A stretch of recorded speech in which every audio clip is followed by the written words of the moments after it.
First item of business this morning is our delegations, and this morning we have Shantae and Aaron from Community Services in attendance for the proclamation on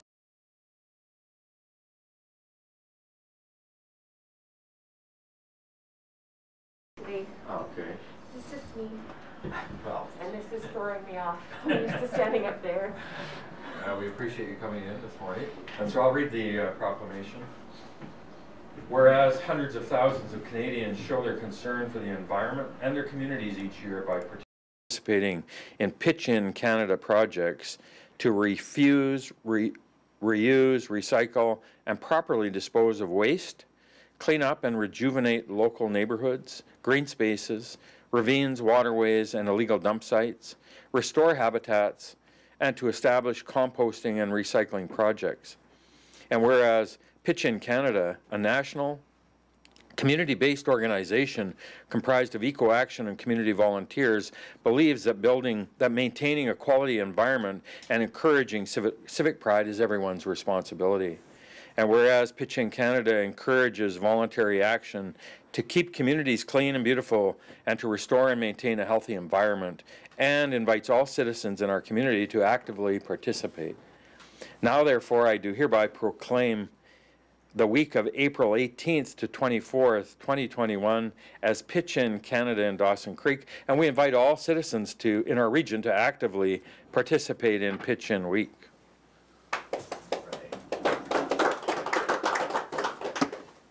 So I'm going to, I'll bring it over, Aaron.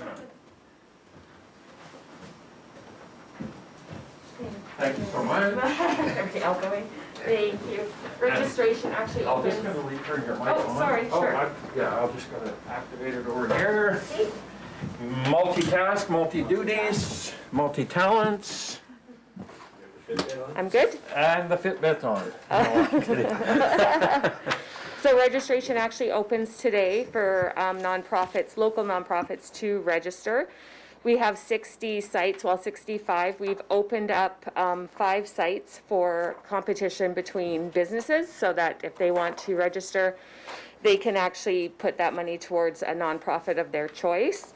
And then just wanted to say thank you to PRD for waiving the tipping fees again this year, as well as the Rotarians who are going to do the seniors cleanup, which is May 11th and 12th. So. Great. Well, thank you, Aaron, and thanks to everybody who participates annually in the Pitch-In campaign and cleanup campaign. So we appreciate you guys leading it, and encourage and invite everybody to join in, and let's do a little cleanup in the city. Awesome. Thanks, Aaron. Our next delegation this morning, we have the returning our watershed technicians in attendance in regards to our World Water Day presentation that we weren't able to get going at the last time. So this morning we have Catherine Henry and Jennifer Saxon, our watershed coordinator and technicians. Good morning, welcome. Good morning. So yes, I'm here on the topic of World Water Day, which is March 22nd, but unfortunately we had some technical difficulties. So just to catch up on that, again, my name is Catherine Henry, and thank you for having me today. I'm the watershed coordinator. Jennifer Saxton is here with me. She's the watershed technician. We're both covering maternity leaves, and we are delighted to work on the topic of water for you here while your usual watershed crew is has priorities. If you want to sit, you're more than welcome to do so if that's easier for you. Is this? Yep. No, that's fine. Yeah. Okay. You can bend that mic down a little if you need to. If that's more comfortable for you. No, I am fine. Okay, Thank you. So this image that you see up on the slide is the Cascatina River. It's actually taken from the West Headwaters site, and we're looking upstream. So upstream from there is Bear Hole Lake, and that is the headwaters for our source water. The World Water Day is a United Nations annual day of celebration and awareness on the importance of fresh water worldwide. This year, the theme for World Water Day is valuing water. At the city of Dawson Creek, we can be deeply impacted by drought or flood events, so it's easy for us to appreciate the value of water. In celebration of World Water Day, we thought it would be nice to present on the city's achievements since establishing the City of Dawson Creek Water Strategy in 2009.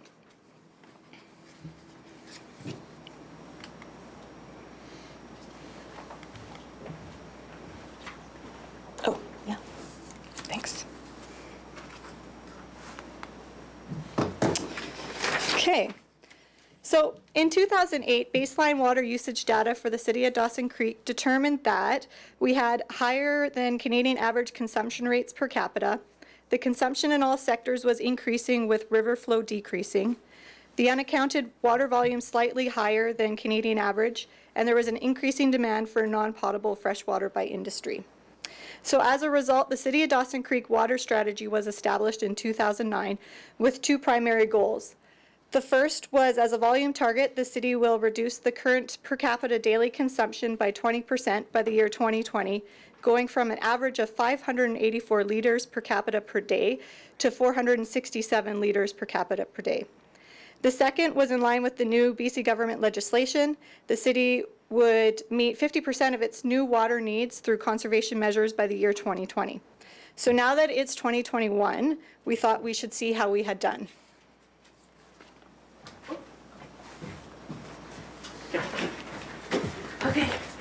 Okay, hello everyone, I'm Jennifer. So, let's see here. So the first goal that the city achieved was to reduce water consumption by 20%. So it's all a really good news story for the city. The first time the city achieved this was in 2013, and since then we've met the target 6 times in the past 8 years. So you see there, the target is 467 liters per capita per day. Okay. The second goal that the city achieved was to obtain 50% of new water needs through conservation. So this was done by upgrading and repairing the water distribution system, and also by enabling industry to use reclaimed water instead of fresh water. So as you can see in the chart, there's a lot of potential for the reclaim facility to provide more water for industrial use. So in conclusion, World Water Day is a great way to recognize and acknowledge all the hard work that the city councillors and residents have done to reduce water consumption. We're all upstream or downstream of a drinking water body, as shown by this picture, which is looking downstream of the same picture that was in the beginning. So the achievements that we've described show that when the whole community and the council act together to reduce water consumption, it happens and it works. So we just wanted to bring that to your attention. We didn't know if you all knew that the city had actually met their targets. So we can all be very happy that we have met those targets. And we're ready for new targets if you decide. Thank you Okay, so much. Thank you. Any questions for council? No, I don't. Councillor Parslow? Well, you beat me to the punch when you said you're ready for new targets. When will, looking at staff here, when will we start formulating some new targets, or do we need to? Should we do so? Blair? Through you, your worship, that would be, should council so wish to move forward with new targets, then what we would do is go to work and look into those. Right now, obviously, by looking at the charts, we have not only met the targets that were set for 2020, but exceeded them in many cases. So it would really be a mayor and council decision should you wish to proceed with additional targets now. We could go to work on that and bring you back information as to what it would entail. But the city's water system, I would say thank you to all of our staff for the work they've done on it, is in very good shape, very good shape. Thank you. Go ahead. So, could you repeat for me the reasons that led to these goals being set? They're not in print form here, so that's I'd just like to make a mental note of those reasons. So that was in 2000 and, well, actually, Catherine can speak to this a little bit better. Okay. So it was 2008. There was a baseline water usage report that was completed for the city of Dawson Creek. The rationale behind it was that it was identified that we had a higher than average consumption rate per capita. Canadian average, also provincially too. Consumption in all sectors was increasing, but at the time we didn't have South Dawson, and the flow was decreasing at the Cascatina. So the two things were working in opposite direction of one another. And then we had unaccounted water volumes slightly higher than the average, Canadian average, which is why goal number 2 came out of improving just infrastructure in general. And then there was an increasing demand for non-potable fresh water by industry. So growth in industry led to an increase in demand. Thanks. Thank you. Councillor Earl. Thank you, Your Worship, and thank you for coming and visiting with us today. It's great to see the progress that's been made. Certainly, I regard providing clean, potable water as one of our primary core functions as a city, and the fact that we're doing that more efficiently than we previously were is a win. One thing, just a thought that I wanted to note while it's top of mind is looking at this chart, it does appear that there's not a tremendous amount of variability with residential water use. It looks like most of the variability was driven by industrial use, and certainly I don't, over the last 3 years, I don't know if that is a good metric to hang our hat on simply because industry isn't using, it's not nearly as busy as it was. So one thing I hope we as a council and staff would bear in mind moving forward, if we're going to maintain the progress we've made and build upon it, is how we can further market and leverage our reclaimed water facility to not only because there's a revenue benefit to the city, but in order to keep our potable water usage within the goals we were set. So, but thank you very much for your presentation. Thank you, Jeremy. Councillor Earl. Yeah, I think there's 2 or 3 components to me in terms of 12 years of evolution of our water storage and distribution, and also the component around factor of just pure population growth, both within the city as well as the region and our regional partners and residents who rely on the supply of water, as well as Puskupi, and then also, as was mentioned by Councillor Earl, the growth in what's we're seeing in terms of the use of the reclaimed water away from our potable. So I think it's absolutely, it would be a really good discussion to be able to review that in today's world and say, okay, well, now when you look back that 10 years, here's where we were, and here's where we were with supply and distribution, and why the goals were set the way they were for reduction, and how the growth in population and how the various segments of demand on potable are impacting our ability to meet that demand, both rural, Puskupi, as well as growth in the residential part of our community. So just some observations to me. Kevin, do you have any comments on it in terms of your thoughts on the... Yeah, good morning, through your worship.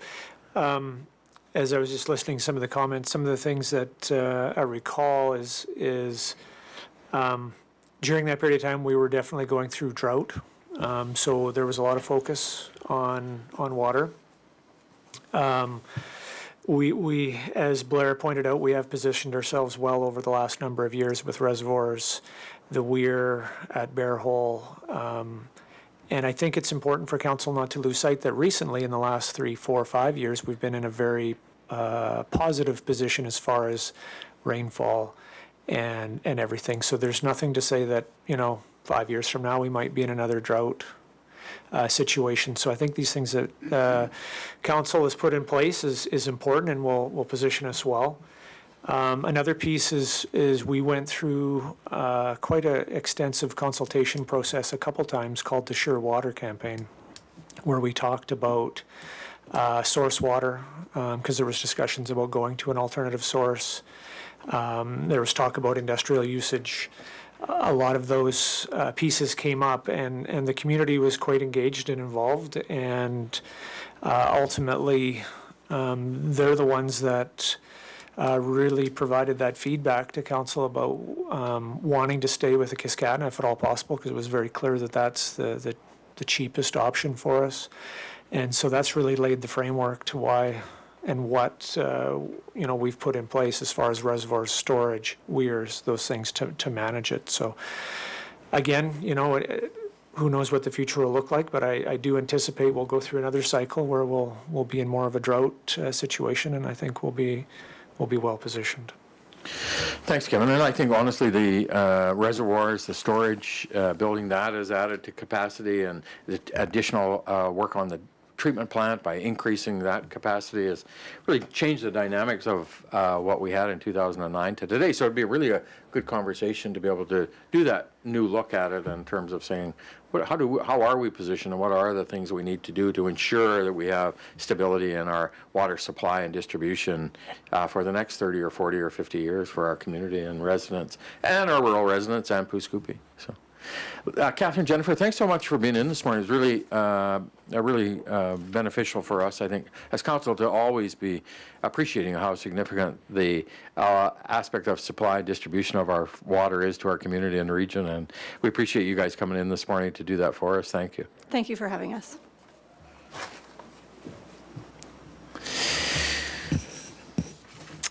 Item 3, new councillor business. Councillor Dober. Thank you, Your Worship. I had a couple things. One, I just wanted to mention under section 6.3, I was going to be giving a notice of motion, so I just wanted to bring that up before it was just received for information. And the other thing, I just wanted to talk a little bit about this last year has been pretty tough in our, everywhere in the world, and especially on, businesses, nonprofit, everybody alike. And I just wanted to recognize Natasha Cortez. The Dawson Creek Senior Hall was in a little bit of trouble, and she took it upon herself to do a auction on Facebook. And she approached me right away, and I knew about it, but on the weekend I was looking at what she's been doing, and it's pretty impressive. She's got like over 120 businesses and people in Dawson have donated to it, and the values are getting up there, and it's been really successful. So I just wanted to, recognize her, but also, our whole community that we get together like that. That's what makes Dawson what it is. So I was just proud to see it, and I just wanted to give her some recognition because she really does this out of the goodness of her heart and for no recognition or no benefit to her business. It's just really about doing what's right. So, yeah. Thank you, Darcy, and I agree. I think the work that Natasha took on in this, when I think we saw the note that Faye had done, Cleese from the seniors had done a note that they were struggling and in trouble, and so local community groups, Frank Ripley steps up, and the Elks Club step up, and different organizations, and then Natasha.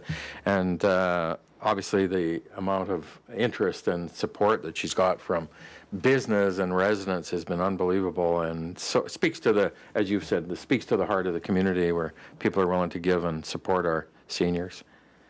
Councillor Earl? Thank you, Your Worship, and I agree on that. But I do want to give 2 items I need to bring for council. Sorry, just if I can, are you done, Councillor? Yeah, I was. Okay, so go ahead. Sorry. Go ahead. All right. You are now. As the city's liaison for the new BC housing facility being built, and that should to hear tell be occupied sometime in the next month. I attended the previous meeting, and we have another one upcoming. It does seem, I would report back that the staff, the stakeholders, seem very responsive to feedback from the Community Advisory Committee, which is comprised of a broad swath of community members, from local downtown businesses to law enforcement to ourselves to many others. I did send out an email to my colleagues on council. Included in that would be, I included just the application in the event we get any, because it is obviously with the location being where it is, we've gotten some interest from local residents, and I just wanted to make sure everybody on council had the information to answer any questions that might arise. They, as I said, they do seem very responsive on the couple issues I've raised around smoking around the building, given its proximity to a daycare and playground. They had a ready solution. So I would just encourage everyone, if you've got questions, please reach out and ask. The staff is very approachable, and don't get your news from Facebook on this one. And my second point I would like to make, or second thing I'd like to bring is notice that I'll be bringing a motion forward at the next council meeting with respect to the Networks Ministries property taxes. I heard back from them last week around, I know previously council had directed them to apply through BC Assessment for a reclassification. And I believe they were advised that they'd have to be in operation for 6 months minimum before they were eligible for any reclassification, which is going to preclude them from having their property tax rate drop to the extent they were hoping. And I know through us, they must apply for the permissive exemption, but that, once again, isn't going to be in place until next year. So I've got a bit of work to do, and if staff can feel free to correct me if I'm mistaken or if I'm misstating anything. It's not my intention. But I'll get the numbers with respect to what the taxes are owing and bring forward a motion to maybe how we can help them deal with that. I think, you know, they do some very good work. We all recognize that, and I don't think any of us are interested in seeing them have a fundraiser to pay their taxes if we can help it. So I'll bring forward that motion, and council can discuss it next time. Thank you. Flavia? Sorry. I turned the...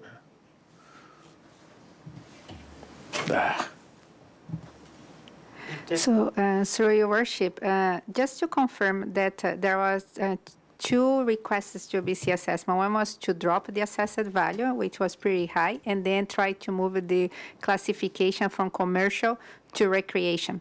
So they managed to drop from 829,000 to 440,000, the assessed value. So that's a significant help there, but it is, as Council mentioned, the classification, they are very picky on the period. So you haven't worked for 6 months under that classification, therefore we can only next year.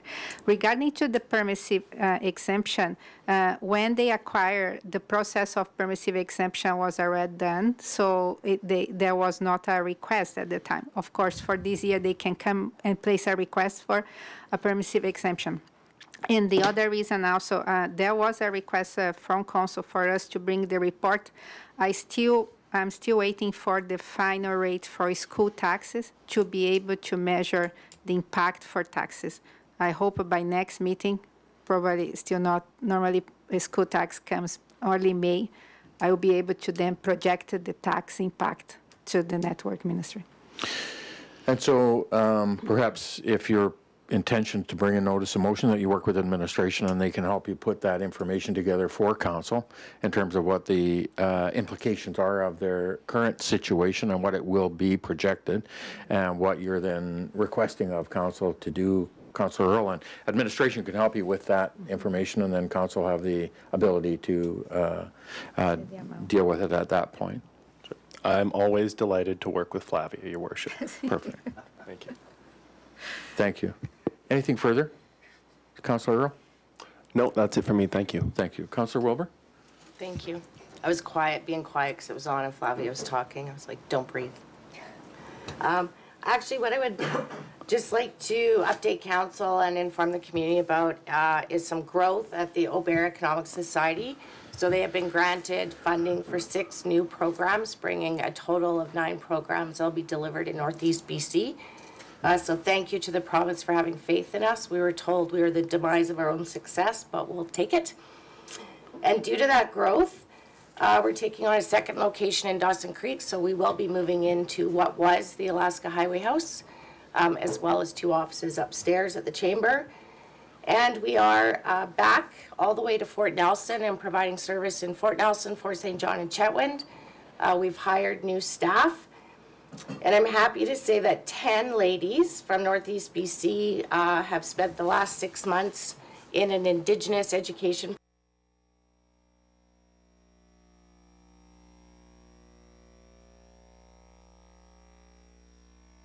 I've brought on the rest of the ladies from Fort Nelson, Fort St. John, and Chetwynd. So great.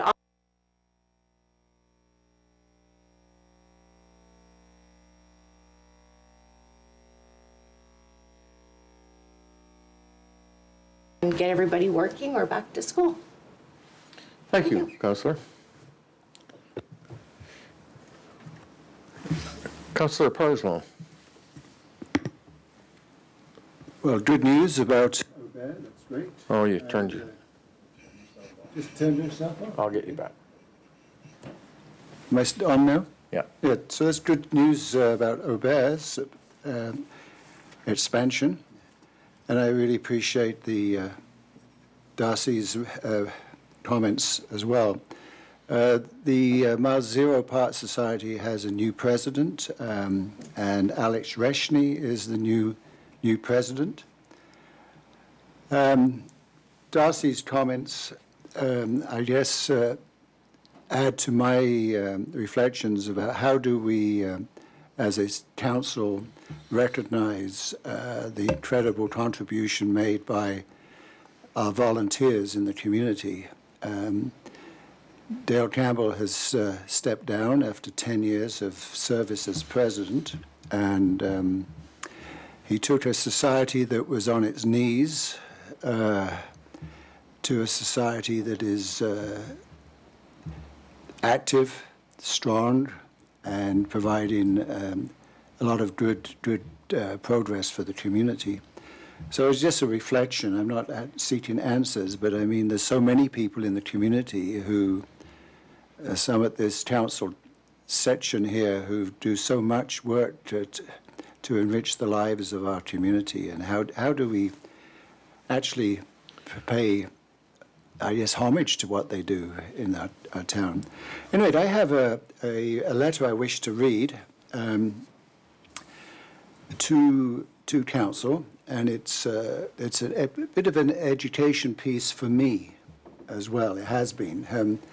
The last NDIT meeting, Wayne Plennett shared something that really grabbed my attention, and since that time, Wayne and I have been in frequent conversations, and I want to, what I am doing is requesting that the last council meeting in May, we set a good chunk of time, I'm thinking at least an hour, for council to receive a presentation from Wayne Plennett about something that I think will not involve the city financially in any way, but I do believe that council has a role of being aware of transformational things that are happening or could happen in our community, and being important cheerleaders for what is happening. So I want to read this letter, and I promised Councillor Wilbur I'd give a copy to her, but I think I'll make sure every council member has a copy of this. So if you're sitting comfortably, I'll begin and read this letter, okay? This is to Mayor and Council, City of Dawson Creek, and the heading is Transforming Family Justice in Dawson Creek. BC and Alberta have cooperated in reforming their family justice systems. I, that is Wayne Plennett, have been fortunate enough to be on the Advisory Committee for Access to Justice BC, which spearheads the BC side of this. At the same time, Alberta picked Grand Prairie as their region for these reforms, and again, I have been involved. Councillor Parslow encouraged me to explain how family justice reform might impact Dawson Creek and what Dawson Creek might do to take advantage of these initiatives. Question 1. If this is about family justice, why isn't this at the court level? Answer. The most important part of this initiative is redefining family justice. While 25% of Canadians consider family justice to be about the court system, fully 75% consider family justice to be about living a full life. In the latter model, the court system should have only a small role to play, perhaps in coordinating and directing parties, and then in deciding matters that are purely legal. Everything else should be addressed elsewhere and should use healthier techniques than those offered in a court fight. This transformation is about real and healthy family justice which means healthier lives for our residents. Question 2. What is the most effective way of improving family justice? Answer. Everyone has their favorite suggestion, but social scientists suggest that our biggest challenges and biggest opportunities for improvement come from understanding and addressing how adverse childhood experiences impact individuals and the larger community.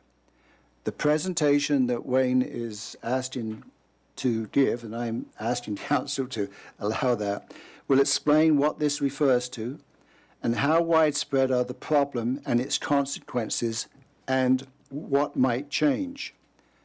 I'd like you to pay attention to this statement here. The Surgeon General of California has said that this area of study is the equivalent to germ theory. Once germs were understood, it changed everything.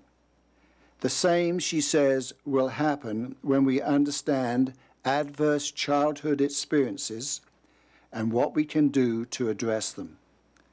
Question 3, why this reform? Someone who has 4 or more adverse childhood experiences has a 20% reduced life expectancy. Those with certain types of adverse childhood experiences have high risks of addiction to drugs, alcohol, sex, internet, and so on. They are at a much greater risk of heart problems, mental problems, other challenges. However, there are excellent ways of encouraging child resilience because young brains are so malleable. The brain is an amazing organ, and if problems are addressed in time, it can rebuild. When a community embraces this problem and aligns itself, that means all the different parties working in the same direction with the same research, align itself to addressing and improving the situation, the scientists say that real improvement can be expected. How can family justice move from the present dispute model to a community-centered model in which children and families come first? How can it move from watching children fall through the cracks to reinforcing and coordinating the social structures that let children and their parents and friends and neighbor and teachers and coaches thrive? Why the city of Dawson Creek? Wayne's answer, the seeds have been sown here.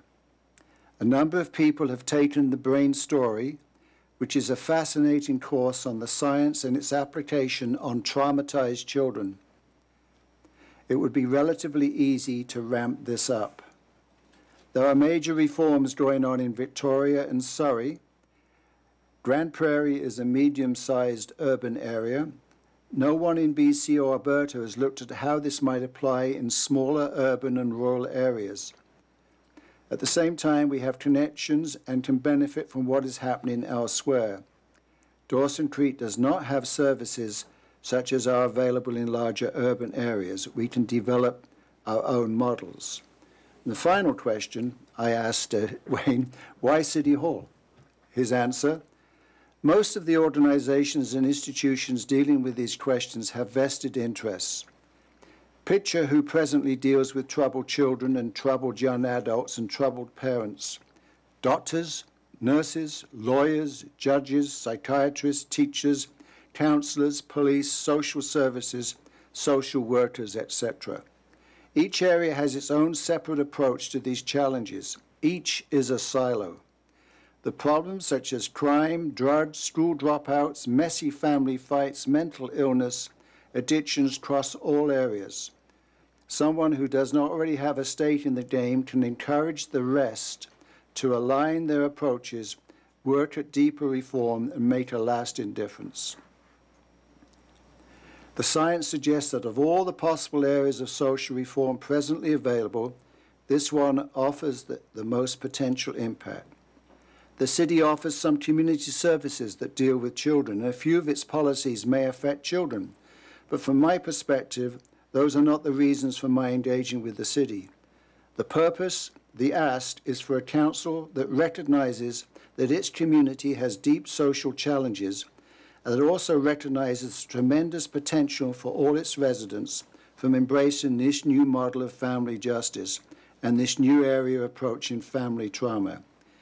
If the city buys in and embraces this kind of reform, it can have a major impact on those on the front lines, but who need to have their silos open to each other. However, the city cannot encourage what it does not understand. Unless this makes sense to you and is something you are seen as being of value and something Dawson Creek accepts as worth pushing and speaking up for, it is likely that change will happen. So I'll give each council members this letter. Thank you, Mayor, for allowing me to read this long letter. And I would like to ask council to set aside a good hour for the presentation and questions and answers from Wayne at the May, I think it's the May the 31st meeting, which is our last meeting in May. Okay. Thank you. So we need a request for a delegation and then set a specific time for that. And Brenda, just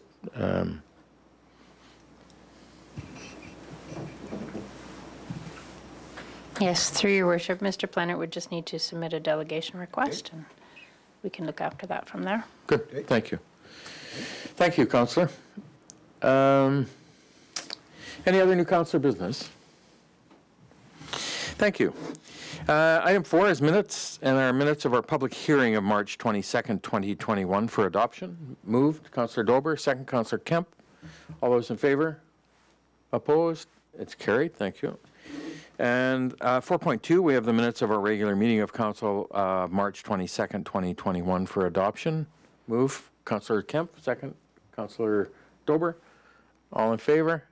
Opposed? It's carried. Thank you. Any business arising out of the minutes for anyone?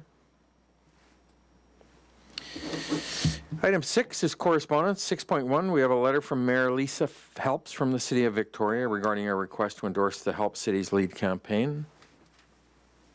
Councillor Parslow.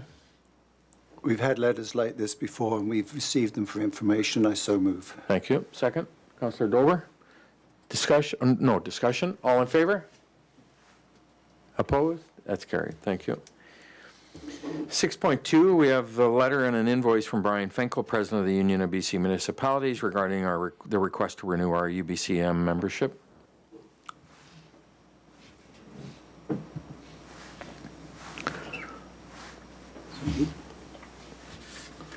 Councillor Parslow. I so move that we pay the fee. Thank you. Second, Councillor Earl.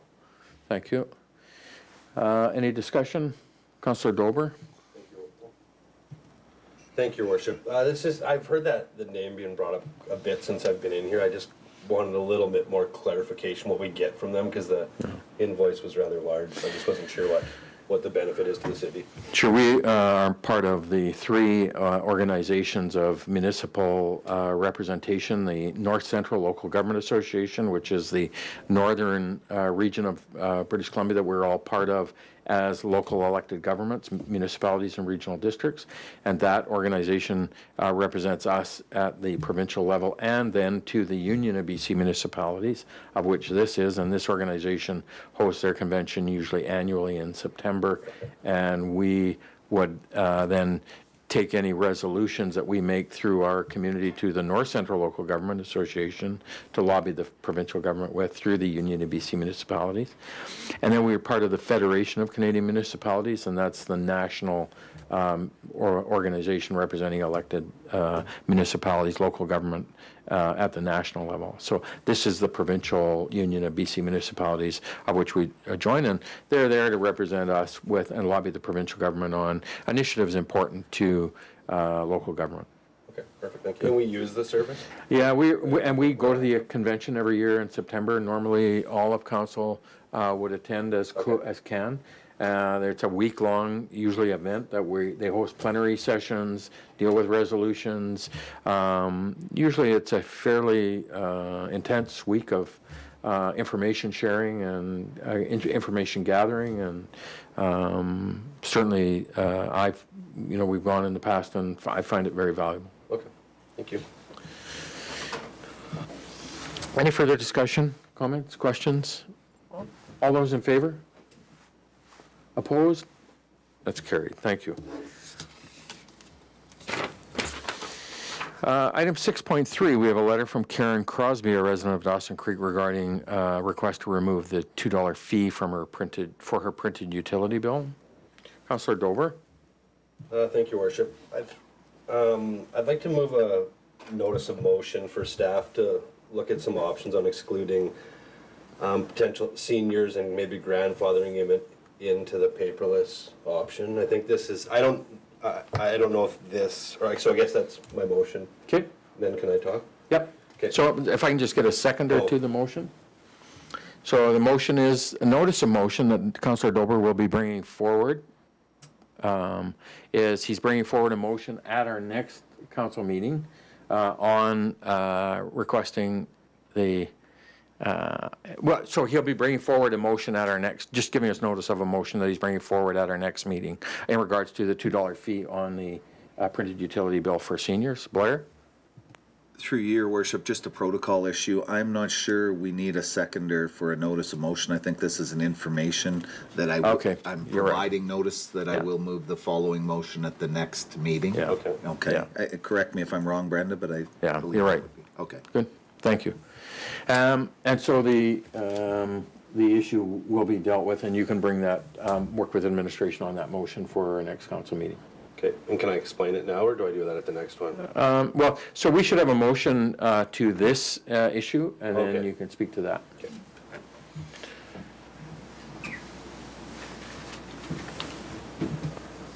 Councillor Parslow? I was going to move and then just caught myself because I don't wish to cut Darcy off. I was going to move that receive this for information. But I don't want to be guilty of doing that to Darcy. And so I have no means of making a motion now because I don't support it and I don't. We move that we decline the discussion. request? Pardon? We can move the motion that we decline the request. I move that we decline the request. Thank you. Second? Councillor Wilbur? Discussion, Councillor Dober?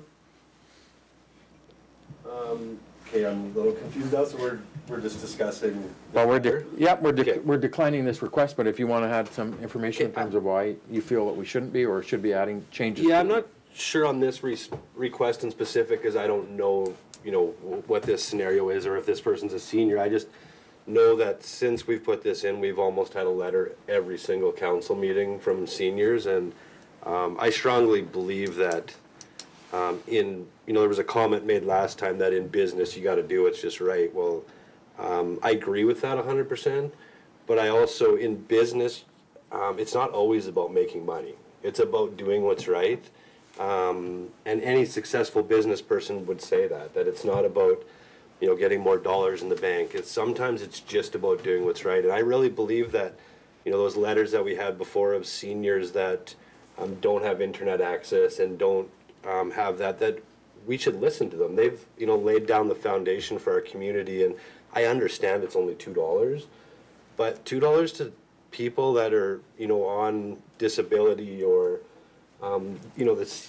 this Canadian pension plan is a lot of money. You don't get a lot of money on those base plans to live the end of your life. So I just strongly believe that we should look at something, and if there's some way to grandfather some of the seniors in and, have it moving forward, that I just feel it's valuable and the right thing to do. And so to this letter, I don't know, because I don't know the situation, but. Thank you. So we look forward to having the discussion with your motion at our next meeting. Thanks, Darcy. Further conversation, discussion? All those in favor? Opposed? That's carried. Thank you. Item 6.4, we have a letter from MP Bob Zimmer, Prince George, Peace River, Northern Rockies MP, and Marilyn Hall regarding a request to support the National 3-Digit Suicide Prevention Hotline. Councillor Javetkov. So I don't have a motion written up, but I would move that we support this request. Thank you. Do I have a seconder? Councillor Kemp, discussion? Councillor Parslow? No, sorry, Councillor Kemp beat me to the punch. Okay, thank you. Any discussion on the motion? Councillor Javetkov, go ahead. Yeah, you know, the statistics that you hear, I mean, the numbers of people that are dying from overdoses, and it just seems like this is it's not a huge step, but it's something positive that can be done to support the issue. So I think it's something worthwhile supporting. Thank you, Councillor. Councillor Wilbur? Oh, there is a draft motion on page 2, if that was the one that Councillor Parslow wanted us to use. I agree. I see it daily. Mental health issues, COVID is not helping, and so I think having easy access to wraparound services is important for everyone. So I support the motion. I'm just wondering if you want to use the draft motion that was on page 2. So the motion was that we support it, and we will send our letter of support to the request. You ready for the question? All in favor? Opposed? That's carried. Thank you. Item 7, reports. 7.1, we have report number 21044 from the Chief Financial Officer regarding our 2020 draft financial statements. Councillor Parslow. I move the report number 21-044 from the CFO. The 2020 draft financial statements be received. Further, that Council approve the 2020 draft financial statements and the 2020 reserve transfer schedule as presented. Further, that the 2020 audited financial statements be brought forward to be formally approved at the Council meeting on April the 26th, 2021. Thank you. Do I have a seconder? Councillor Wilbur. Discussion? Councillor Parslow, did you want to discuss your motion? Okay. Yes, well, I just wanted to say how pleased I am about our schedule of doing our budget, and it puts us in a much better place. And I appreciate what has been really a quite smooth budget development process this year. So I appreciate all that.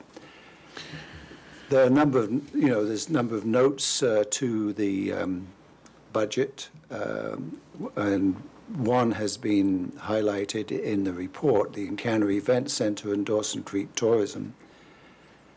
And so the 2020 net cost to the city for the Encounter Event Centre amounted to $1.5 million compared to the $1.63 million in 2019.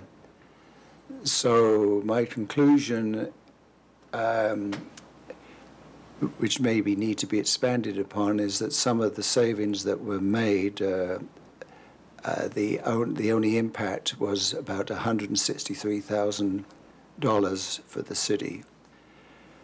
The tourism in 2020 expense was $354,000 compared to $577,000 in 2019.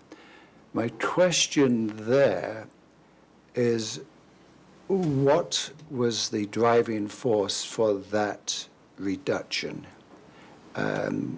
Is there changes that the city requested, or was it just trimming based upon the COVID reality? Blair? Thank you, and through your worship to Councillor Parslow, that reduction came as a request of Mayor and Council, who during discussions in budget development, we talked about the future of tourism, what direction the city would like to take. We have 2 additional years within the contract right now for the delivery of tourism. Part of that reduction was we set a price, Mayor and Council set a price in the budget, said here's what we would like to achieve within our tourism budget. Spectra and the city worked together on how we could deliver that and meet it. Such changes as Alaska Highway House, for example. Okay. They have vacated that premises, and that display will be put forward down at Pioneer Village. A number of cost-saving measures. So it's gone very well. Spectra has worked closely with us, but that's how those savings were found, with sewer reduction. So the primary focus right now clearly is on our visitor info services. Hopefully we're going to see an uptick in travelers this year. I think it will be probably more local in the sense versus American at this point. I think the travelers from the U.S. probably won't regain their ability to travel the Alaska Highway until next year as a result of COVID. One last question. Okay, just one last question. It's same section of the report. It reads, gross revenue for Encounter Event Center decreased by approximately 3.6 million, and gross profit increased by 166,000. Now, am I reading this correctly, that the gross profit, that relates to the Global Spectrum or the other company, or is that to, what is that? How did somebody who lost 3.6 million have an increased profit?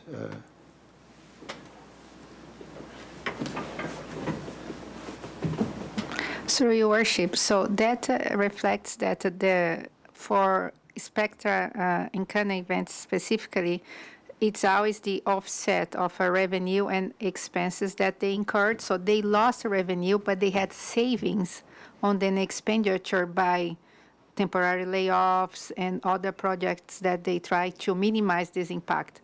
So in the net effect, we had 166,000 savings compared to the net subsidizes that we have normally 1.6 million. So that's why it shows a net profit. So there was a loss on revenue, but a savings on expenditure that resulted in this net gross. Thank you. Councillor Dober. Thank you, Worship. I just had three questions, I think pretty simple ones. Just on page 14, I guess first I just wanted to thank you, Flavia, for the way you presented this, because I've read a lot of income statements, and it's nice having like this year, last year in the budget, and it was just easy to read. I didn't have to call an accountant to explain it to me. So just one under the transportation services under expenses, it was just $500,000 over budget. So I just was, because I know there was some cutbacks in transportation, so I was just curious why that was. Yeah, so last year there was a request from council at the beginning of the year to move 400,000 that was for paving program to patching program.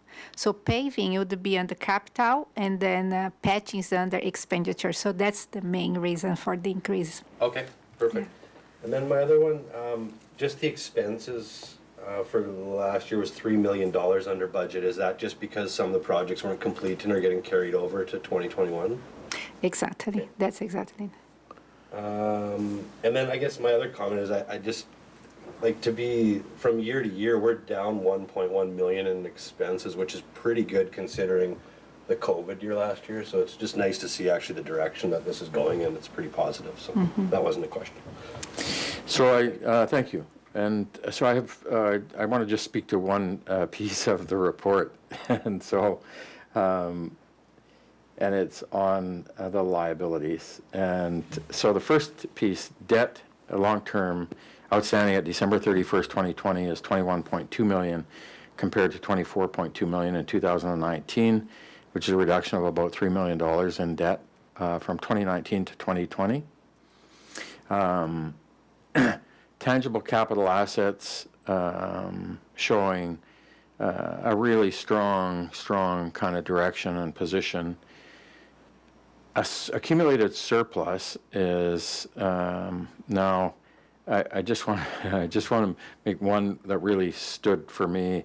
Capital reserves, obviously, you got carry forward, et cetera, and but the operating surplus is 16.5 compared to 9 million in 2019 from 20, and so that's just a very positive, to me, direction in terms of seeing how we continue to manage that surplus and the impacts of it. The final statement to me is the one that I take the most pride in of the work that council have done in the last number of years, and the city has improved its net debt position of $4 million to a net financial asset position of $10.2 million. $14.2 million swing from 2019 to 20, which means that we are in a net financial asset positive position, as Flavia points out, for the first time in over 20 years. And that indicates that we are moving now into this position where we're moving into a positive, where we're moving into a position where our assets are exceeding the liabilities, that we're into a position where our balance in terms of operating and capital and this work that council has focused on over the last number of years to be able to move that. That's the statement I think that we should all take so much pride in terms of the work, administration and staff and council, that you're moving into a position where we're putting the future of the long-term financial, a strong financial future is demonstrated there in that financial report. And so I really appreciate Flavia pointing that out, because you know, we've heard comments and we hear it in social media, the city's broke and you're this and you're that and you don't have da-da-da-da.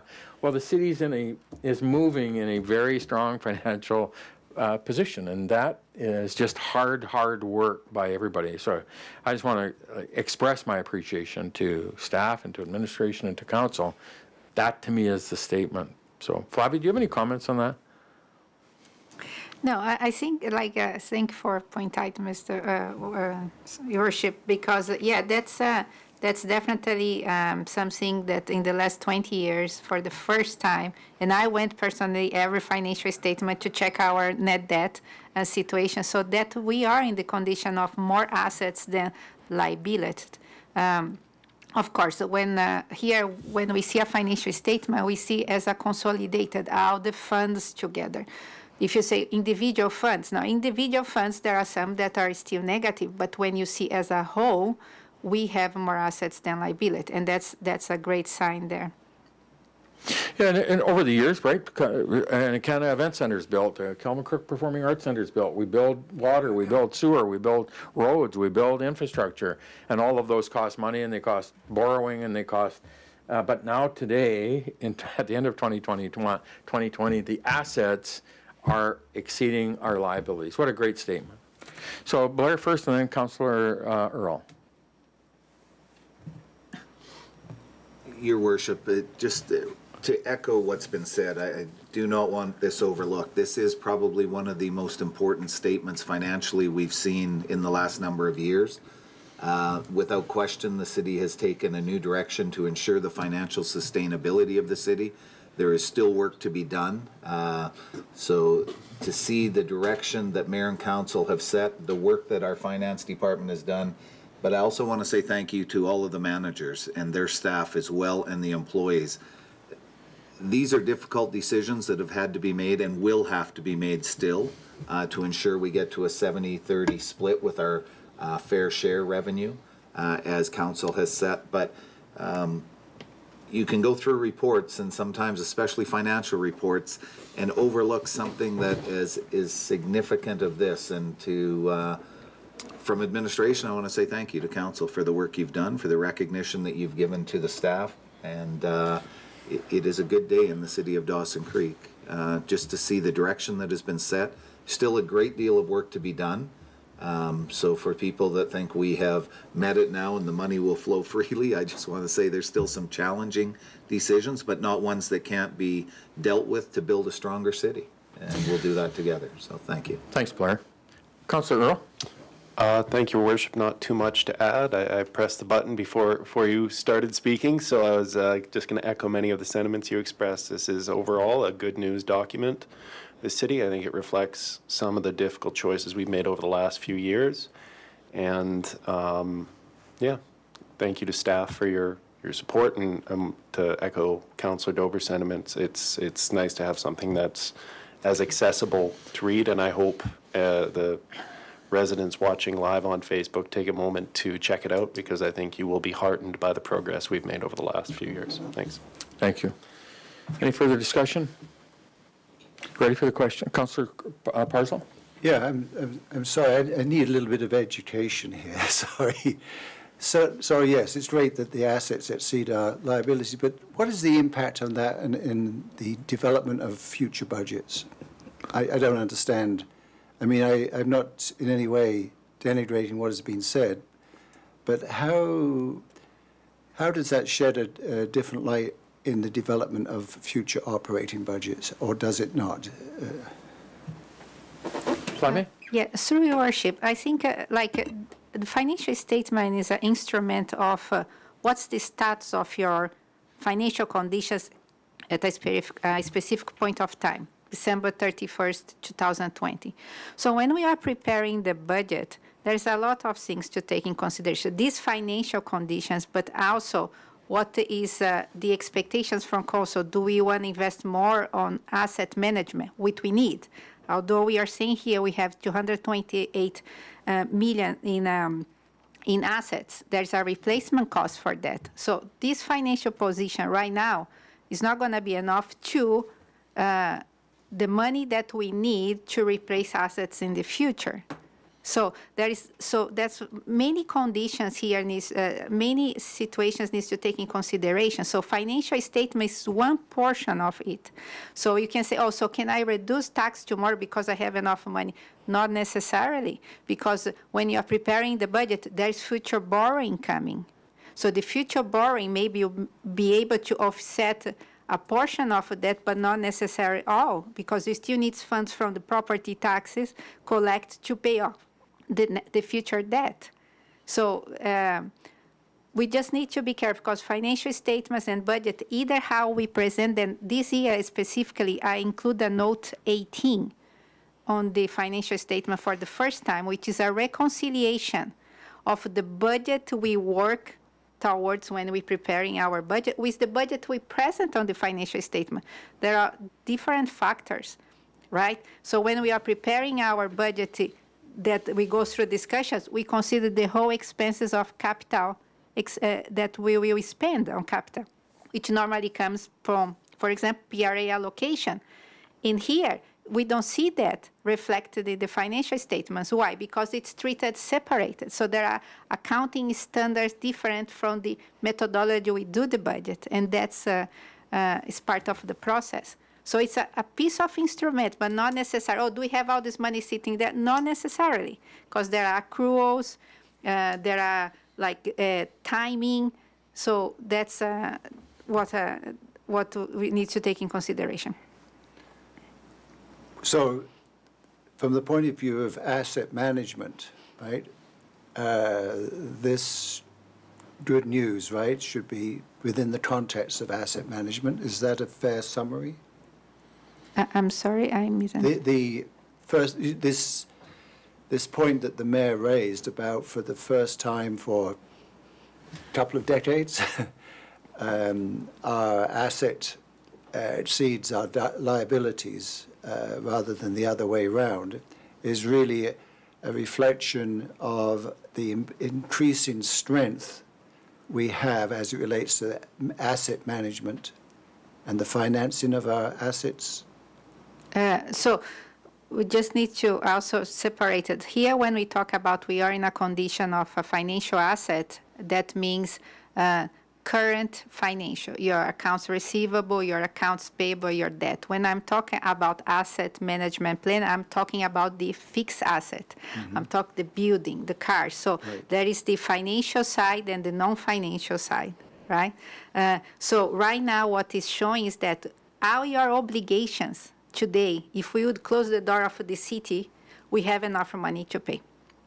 That's what this statement is saying right now. Until last year, if we would close the door of the city, we still would be owing about 4 million and not have money to pay. So that's more or less in other language. I've clued in. Thank you. Yeah. Thank you. Any further comments, questions? Thank you, Flavie. All those in favor? Opposed? Carried. Thank you.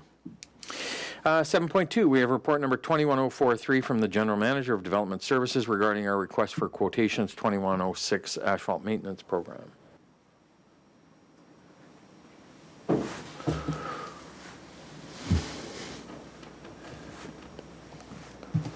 Councillor Earl. Thank you, Your Worship. I'll move the recommendation that report 21-043 from the General Manager of Development Services regarding a request for quotations 2021-06 asphalt maintenance program be received. Further, that council award request for quotations 2021-06 to Nelson Sand and Gravel Limited for a 2-year term based on the unit prices included in their proposal up to the maximum approved by council in the annual operational budget. Thank you. Second, Councillor Parslow. Discussion, questions? Councillor Parslow, go ahead. So I note that they have a site in Fort St. John. Are they going to have a site in Dawson, or are they going to be shipping this stuff down the Alaska Highway? Kevin? Yeah, through your worship, my understanding is that they'll be utilizing the site in Fort St. John. It'll be coming down this direction.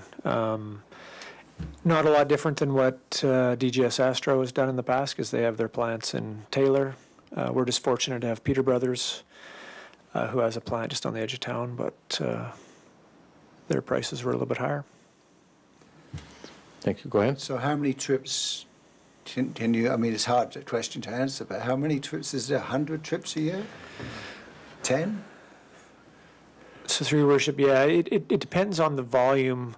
If we do a bunch of small, expensive patches, it'll be a couple of trucks. If we do a couple large, less expensive patches, it'll be multiple trucks. It depends on the makeup of what we're doing. But yeah, I mean, we're talking many trucks. Definitely an exceedance of 10 trucks going back and forth for sure. Depends on the tonnage that we use. Thank you. Further comments, further questions? Councillor Javetkov? Yeah, I was just wondering, the bid is $268,000, the budget is $216,000. How do you go about reducing the scope of the work? Like, is that something that's in the contract that the bidder accepts, basically reducing the work? Yeah, so through your worship, the request for quotations basically laid out projected work. You know, so many patches of this size, so many patches of this size, and so on and so on. We get the prices back. What we will do is all that cumulative price comes back in higher than what our budget is. We'll reduce that scope of certain patches to get the volumes down so that the prices match up with our allowed budget, and then that'll form the contract that we have with them. So they'll know going in that, look, we've had to reduce that. Here's what the new anticipated volumes are and prices. So they didn't bid $268,000 with the intention of doing $268,000 worth of work. They understand that it could be reduced to 216, or I guess in that case it could be reduced even further. That's right. And so that discussion you have with the contractor is that based on our estimated volumes, the prices came in too high, or we have a lesser budget. We're going to have to reduce the scope, and they can either agree to that or not. So on the other hand, if we identify more money to do that type of work, is that something that we could increase the scope of work? Mm-hmm. Yeah, absolutely. Through your worship, we did that last year with the last contractor. Is we were able to shift some money from capital into operational, and we were able to increase the scope of work, and they hold their pricing, and we got significantly more done. Okay, thank you. Thank you. Any further comments, questions? Ready for the question? All in favor? Opposed? It's carried. Thank you. 7.3, we have report number 21047 from the airport manager regarding an airport management hangar lease.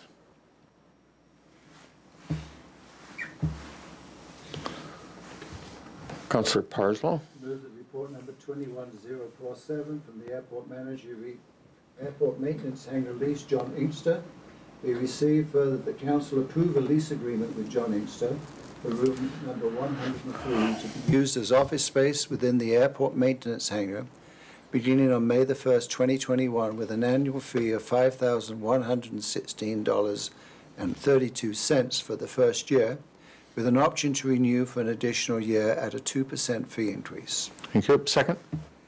Councillor Dober, discussion? Ready for the question? All in favor? Opposed? Carried. Thank you. Bylaws, 8.1, we have highway closure and removal of dedication bylaw number 4468 for consideration of adoption for the 89th Avenue walkway. Councillor Javetkov? I move adoption. Thank you. Second, Councillor Kemp. Discussion? All those in favor? Opposed? It's carried. Thank you. 8.2, we have land sale bylaw number 4469, 2021 for consideration of adoption. Move, Councillor Javetkov. Sorry, Councillor Javetkov. Move adoption. Thank you. Second, Councillor Kemp. Discussion? Councillor Earl, go ahead. Sorry. All those in favor? Opposed? That's carried. Thank you. Don't do that to me. 8.3, we have cemetery bylaw number 4499, 2021, fees and charges amendment bylaw number 4500, 2021 for consideration of adoption. Councillor Parslow.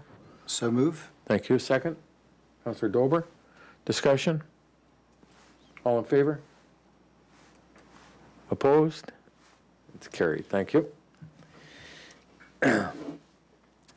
8.4, we have official community plan amendment bylaw 2102, bylaw 4497, 2021, and zoning amendment bylaw 2102, bylaw 4498, Chamberlain Park for consideration of third reading and adoption. Move, Councillor Parslow. Second, Councillor Earl. Discussion? All those in favor? Opposed? It's carried. Thank you. 8.5, we have report number 21046 from the corporate officer regarding the appointment of officers and delegation of authority bylaw and purchasing policy.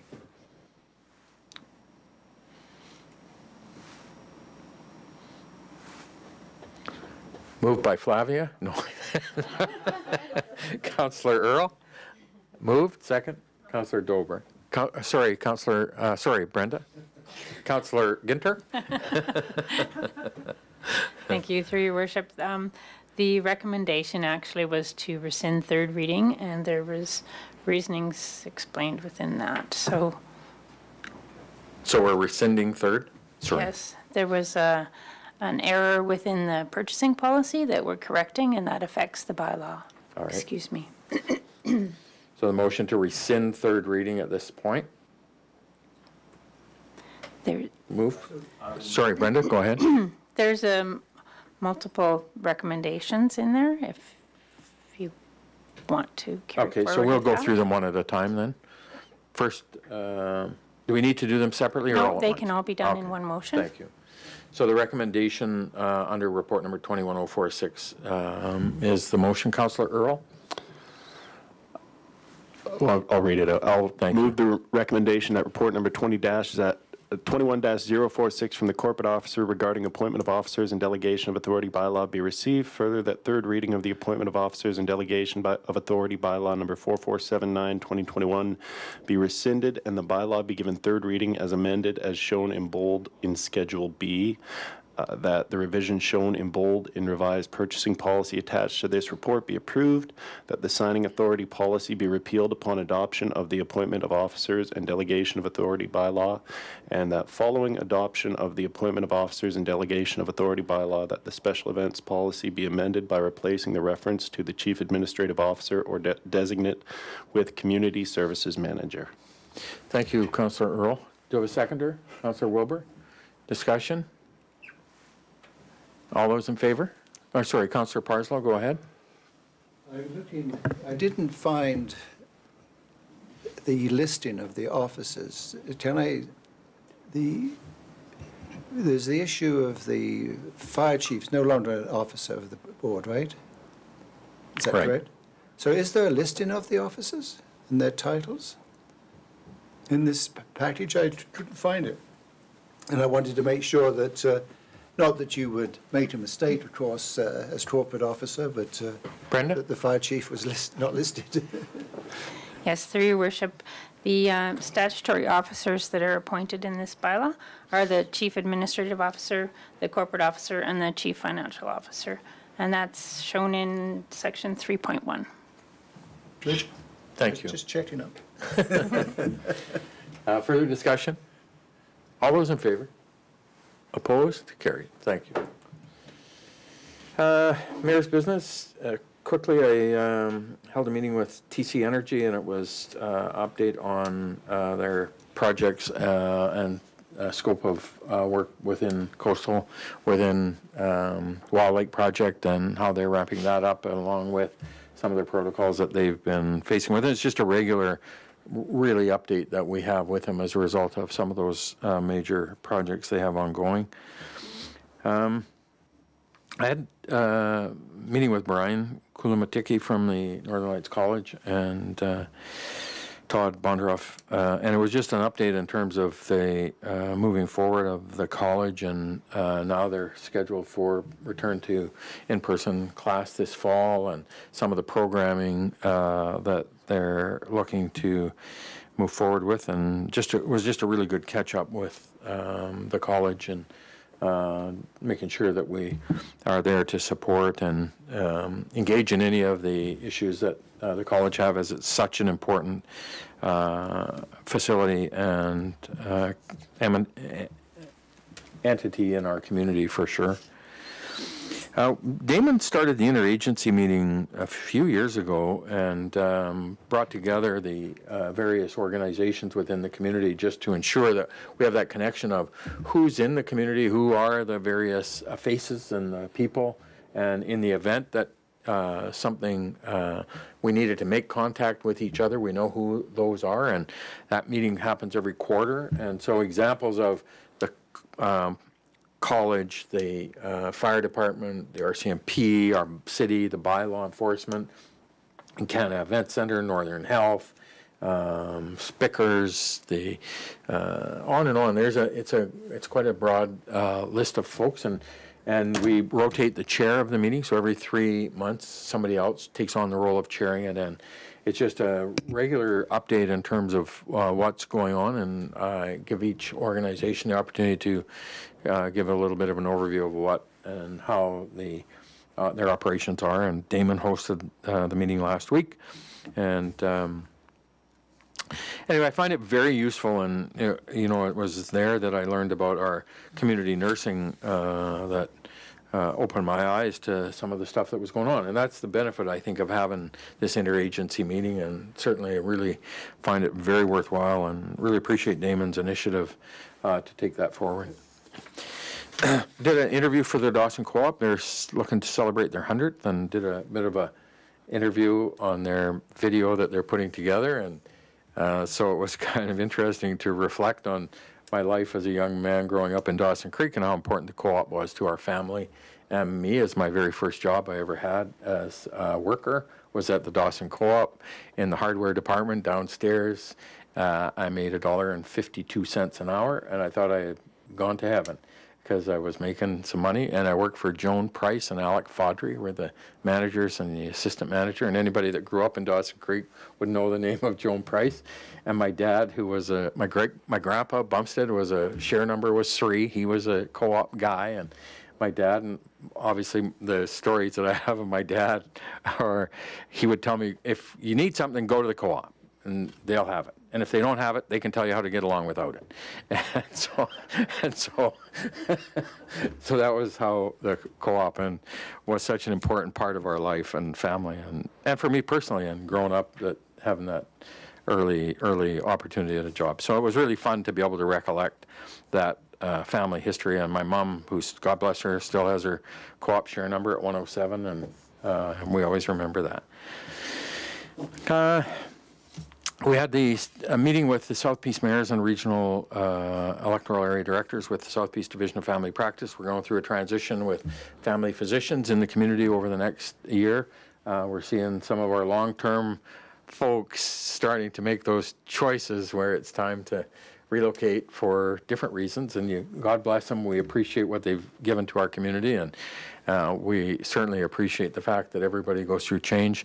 The division are dealing with the aspect of help and support locums when they come into town, and so we at the South Peace mayors just wanted to have a meeting with them, and they asked to meet with us just to give us an update on some of the components around that, and we'll go to work and support them wherever we can and however we can and go to work. I talked to the Northern Health recruiter about a month ago, and they knew that there was a few of the physicians leaving, and so they're in the works of doing that recruitment, and I think they've got 2 or 3 already in place for that, recruiting those some of those vacancies. But sure a worry, and it's sure a pain to lose your family doc when you're losing your family doc. It's, well, we've got some great ones. And item 9.2, and I presented this to council as a part of the agenda, and it's part of this work I've been doing with the childcare. And so I shouldn't be laying at night in bed worrying, right? I should be living the life of peace and joy. But I've been worrying about childcare, and the more I've got into it, the more I've started to worry about it more and more. And I think part of the worry was I shouldn't be leading this. And so it's been really interesting, and it's been really informative, and I now honestly believe that this is so important to our community with childcare. But I got to find a way to move it forward. And so I talked to Jen and from Urban Matters and Julianne, and I know that they've had a bunch of experience, and so I asked them if they could help me and put this bit of information together for council to present, so that you get a sense of what some of the work and scope of work that needs to be done, I believe, in terms of building childcare. And here's the first thing for me is childcare for infant toddler and for childcare is different. 1 to 3-year-old children is different than childcare. And then what really got me into this was the whole aspect of healthcare and our RNs. And I think we need to find a way to build a model that gives us 7/24 a day childcare for the RNs, healthcare professionals, and some of the other folks that work in that shift industry, that LP and different things. And then how do we add additional capacity? And so there are so many different aspects to what you need to do, and then there are so many different opportunities that exist within the province, and the Creating Spaces Fund, and the UBCM has got their child care planning program. And so what I asked with Urban Matters, if they could put this memo together just to kind of give you guys a bit of an overview of it. And they did it out of the goodness of their heart. I didn't pay them to do this. They just agreed to help support me so that I could get this to council. And so the next step, I believe what we need to do, and if we're going to move this forward, is find a way to get some funding for us to get to a point where we can hire somebody to lead this work, like an Urban Matters or like somebody, and begin to pull that information together and begin to get the data analysis, get to understand where the gaps are that exist in our community, and begin to understand what are the components around building some of the pieces that we need to do. And so that's what I'm looking today to do, is to say to council, are you guys supportive of me continuing to do this and now take it to the next step to look to funding, grant funding somewhere that we can hire somebody to lead this work for us? Because I can't do it, and I can't lead it, and I don't have the capacity to do it, and certainly it's outside the scope of staff. And so I got to either move it to that next step, or I have to end that work on it, because I just don't have that ability to do it. So what I'm asking from council is to say, are you willing to support this moving forward and allow me to continue to work on it, to find the funding necessary to hire somebody to build a model of what that looks for. And then once you have that, then you go to work and apply to the Early Spaces Fund. And I don't know if there's additional funding. I don't know if there's any grant money available either through NDIT or other sources for us to hire somebody to do the work. But I know I can't do it, and I know that staff can't do it. So welcome comments. Councillor Parslow. Yeah, I have a number of comments. So you make reference to NDIT. And they do have a fund as it relates to health care for certain communities, and we are eligible. We're one of those communities. Yeah. I don't know if it could be applied for childcare for healthcare workers, but I'm quite willing to ask questions and get back to you fairly quickly, or you can do it yourself, but I don't mind doing it. Because I do talk to them once every couple of weeks, asking questions. Yeah, one of my concerns, and I go back to my former life, if we had, we often had a problem around housing, you know, particularly when Tumbler Ridge was developed, and also in our rural communities like Kelly Lake and so on. And we, the employer, found the funds to provide housing. And so a question I have, I guess, is if one of the pressing needs, I'm not saying if, I accept that it is a pressing need, for healthcare workers and all the shift work that they work at, and attracting them to be able to work here, why doesn't the employer deal with that? I mean, I know many instances where private sector employers provide childcare and so on to their workers. So I wonder about that. And the other thing, which is something I sent to you, and you certainly responded to me, I sent it, I believe, to every council member, was interest in research, right, around private sector childcare, right, and childcare run by not-for-profits, and the affordability factor. And it seemed to me, and I know you read it thoroughly, my recollection is that not-for-profit childcare operations make childcare so much more affordable. Does that resonate with what you read as well? Yeah, the issue is a for-profit doesn't qualify for any grant, any funding, anything whatsoever, right? And so that's the dilemma that the for-profits, where a not-for-profit, they can qualify for all of that kind of grant funding. But it's a complex issue, and it's a one that I think is really important, that we need to try to find a way to move it forward. But I don't have the ability to do that.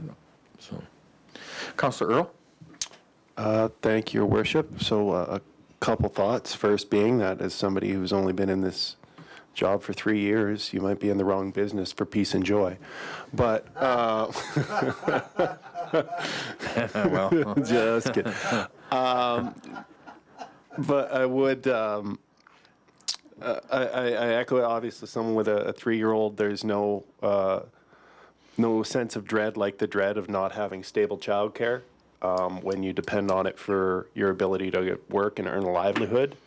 And if you're working split shifts, graveyard shifts, unconventional hours, that and you've got small children, that immediately disqualifies a large segment of our local workforce from doing that. From doing that kind of work, from seeking that kind of employment. So I think it's a worthwhile endeavor. I am happy to support further exploration of it if we can identify some grant funding to get this study going, all the better.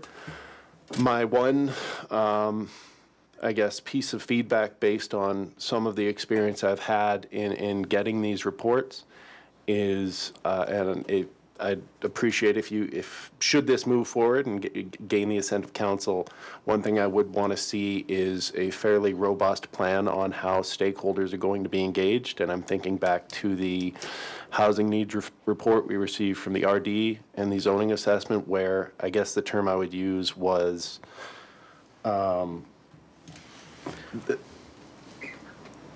there seemed to be some sample bias, or that a small segment of the community was captured. And this is the kind of thing where, as you said, it is a pretty complex knot to untangle. I just want to make sure that it's not a case of whatever information we get back, the squeaky wheel getting the grease. And we want to make sure that whatever information and data we compile is going to be representative of the community's needs and not just the 5 most vocal people that show up to a given meeting. Thank you. Well, I guess that's with anything. The people input drives data and drives results, right? And so you got to engage in order to do that, and I'm a long way from being there. So anyway, I will bring back I'll do a final little bit on this, and I will bring it back for council's with a motion of what I'm going to ask council to support at our next meeting, and I'll bring that back in the way of a notice of motion at the next meeting.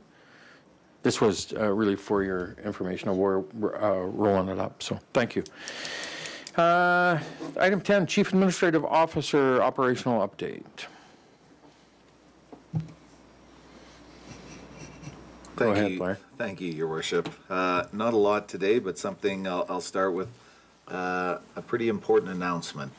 Today, I wanted to recognize Ross DeBoer, our General Manager of Community Services. Ross will be moving to retirement at the end of the month, and we have worked together now for a number of years here. Ross came and has done incredible work for us here at the City of Dawson Creek, and I really want to take this opportunity on behalf of myself, our staff team, the employees, and I'm sure Mayor and Council, I can say without question, a huge thank you, Ross, for your work at helping make our city a better place. The work never ends, and we have managed to move your department ahead through your expertise and help.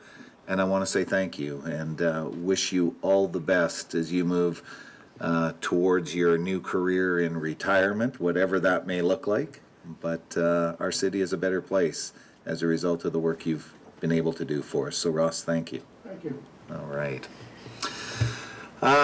One other thing I will touch on today, we've had a few calls regarding the murals in Dawson Creek recently about their condition. And they were put in a number of years ago. I think were a huge benefit to our downtown core. It enhanced it. We are looking at how we move forward to either enhance or redo the murals down there, or how we're going to handle it. We've had a request from some business owners that they have ideas as well. So more for the information of the public. This has not gone unrecognized, and we will move forward very quickly with a solution to come up, and it will be in cooperation with our Arts Council as well as our downtown business community and the people that presently have murals, as well as others that may be interested in looking at that. So just to let people know that it is on our radar, it has been brought to our attention, and we will be moving forward. Thank you, Blair. Councillor Wilbur. Thank you. So I have been in talk with the Arts Council, the Art Gallery, and some local businesses. So one of the programs we've brought on with Aubert is a peers program, and it is about community projects, and murals was what was identified by our coaches and our participants. So I'd be happy to maybe meet with our CAO and talk about how we can move that forward. And our intake will be done at the end of April, so we're set to go. Terrific. That's wonderful. And we have funds. Okay, even better. One last thing as well in the same vein, we've had a number of requests from parents primarily about the banners. We put banners up last year for the graduating class of 2020. They will be coming down very shortly. So this was not a city initiative. This was led by Legacy Signs, I believe, who spearheaded the ability to get those put together through donations. They actually installed them. So I know that Kevin and his crew are working on this. They will be coming down very shortly, and we will pass those back to Legacy. So I encourage anybody with questions, contact them, and we will be looking at how we replace those and what we replace them with as far as banners within our city. So that's all I have, Thanks, Your Worship. Blair. If there's any questions, I would answer them regarding what I've said or anything further. Councillor Parslow. Well, the feedback I have received is not just the recent inquiry that was made, is that that was a very well-received activity, especially in light of some significant curtailment of grad activities because of COVID. So I'm hoping that it can be replicated for at least this year by Legacy. Yes, I mean, and nobody has reached out. Last year they reached out because of the challenging times. I'm not sure what the plan is for graduation this year, whether there would be any ceremony of any form, but I agree. I heard some very good things from the public out there in recognizing our graduates, and I think it was a positive for them and our community. So. Good. Thank you. Thanks, Blair. So I just want to Ross, obviously our best wishes to you and your bride as you make the next step, that transition to whatever that may be. Retirement doesn't suck. I wouldn't go to a mayor because you lay in bed at night worrying. But we first met, I think, with hockey when you were with City Fort St. John, and I honestly have appreciated every bit of the passion you brought to the city of Dawson Creek and these last number of years. It's been a real pleasure to have you here personally as a peer at the City Hall. I've really enjoyed the opportunity to work with you, and I've loved the passion you brought to our community and to community services, and sincerely want to wish you guys the very best in that next phase of whatever it may be, and thank you for coming to Dawson Creek and giving us these last number of years. Thank you very much, Your Worship, members of council. It's been an absolute pleasure for myself. I came to Dawson Creek to work with this amazing group of individuals, and I've sure enjoyed working with my own team. Great bunch, and I think I'll have some very fond memories going forward. So thank you. Thank you, Ross. All the best. Diary, anything? No? Consent calendar, we got a couple items. Anybody want to lift motion for consent? Move, Councillor Kemp, second Councillor Earl. All those in favor? Opposed? Carried. Thank you. Strategic priorities, anything, Blair? Thank you. Media? Nothing? And so we'll have a motion to recess to closed. We got agenda item 2.1 is policing under section 91. Agenda items 3.1 and 4.1 are section 90 minutes. Agenda items 7.1, 7.2, and 8.3 are fire training center, land appraisal, and members. Agenda items 7.3 and 7.4 are general manager of community services and COVID-19 effects. Motion for move to closed. Recess, Councillor Kemp, Councillor Earl. All in favor? Opposed? Carried. So we'll have a 7-minute recess and then go into closed. Thank you.